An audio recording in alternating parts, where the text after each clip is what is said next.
I think in a way, I think it's a weird thing, because if you think about counselling, it does have a history of being most accessed by specific groups within wider society.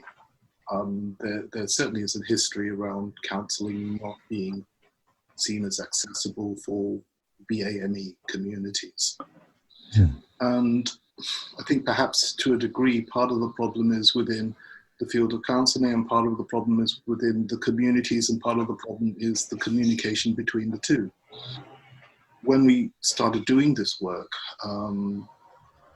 it was quite understandable that within the Muslim community within the UK, there was a fairly defensive response, because anything that seemed like social work seemed like an imposition.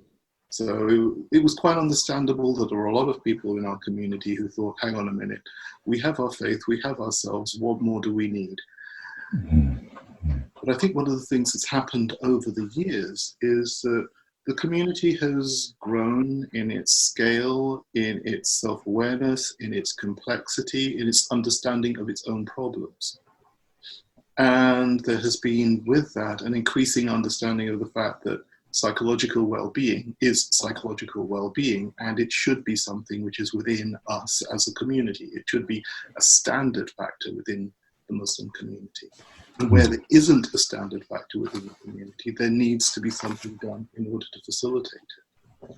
Now, what becomes different, I suppose, with a faith-based community as opposed to any other community, race or anything else, is that when we're talking about well-being, we're not only talking about psychological and emotional well-being, we are talking about spiritual well-being. And it's that requirement within the Muslim community that we've always been trying to respond to. In many respects, the work that we have done has always been needs-led. And in the absence of appropriate therapeutic interventions within the mainstream, that's how we've been drawn to doing this work over these years and developing the work as we have.